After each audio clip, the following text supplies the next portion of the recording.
Hello friends, welcome to back my YouTube channel सितार्स beauty tips को। पेटर चर्बी को कम करने पाई सकाळ पियंतु एही पानीय बिना व्यायाम रे मध्य होई परिबे। पेटर चर्बी ह्रास करि परिबो। सुस्थ रहिबा पाई नियमित खाद्य और व्यायाम आवश्यक होइथाय, जहाँ ओजन ह्रास करिवार गोटे माध्यम अटे। किंतु अधिकांश समयर अभाव खाद्यपेय को ध्यान दे होई न थाए किंबा व्यायाम मध्य करी होई न थाए। सही समय रे आमे अजाणतरे ओजन वृद्धि हेबा सहित पेटर चर्बीर मध्य द्रुत गति रे वृद्धि होई थाए। तेणु करी एही चर्बी को कम करबा पई लेंबू और गुड़ रे एक ड्रिंक प्रस्तुत करंतु, जहा कि चर्बी को कमाइबारे सहाय्य करिथाई। आसंतु जानिबा सही पानीयर उपयोग विषय रे। एहाको आमे किपरि प्रस्तुत करिबा। गोटे ग्लास उषुम पानी नियंतु। सही पानी रे गोटे चमच गुड़ और गोटे चमच लेंबू रस मिसांतु।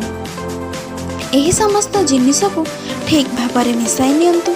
आपणक चर्बी को ह्रास करने पाई यह उपयुक्त पानीय अटे। एहाको आपण नियमित भाव में खाली पेटरे सकाळ पीवा द्वारा पेटर चर्बी ह्रास पाइब। यह किभली काम करथाय। गुड़रे थिबा मिनरल्स, फाइबर, कार्बोहाइड्रेट और प्रोटीन मोटापण को कम करिबारे सहाय्य करिथाय।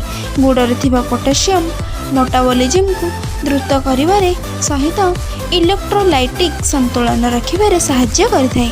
गुड़रे थिबा फाइबर पाचन प्रक्रिया को ठीक रखिथाय, जेउ कारण पेटरे थिबा अतिरिक्त फैट कमिबारे लागे। लेंबूरे थिबा पॉलीफेनोलेन एंटीऑक्सीडेंट ओजन को नियंत्रित करिथाय। एही एंटीऑक्सीडेंट शरीर रे चर्बी को जमीबा को दिए नहीं और खराब कोलेस्ट्रॉल को बाहर कर देइथाय। एका संगरे एही दुईटी जिनिस मिसी जिबा द्वारा पाचन तंत्र सुस्थ हेबा सह शरीर रे जमा फैट को कमाइबारे सहाय्य करिथाय। फ्रेंड्स, ये तो थिला आजिर किछि अपडेट। एमिति नुआ नुआ वीडियो देखिबा पई आ चैनल टू लाइक करंतु, शेयर करंतु एवं सब्सक्राइब मध्य कर दियंतु।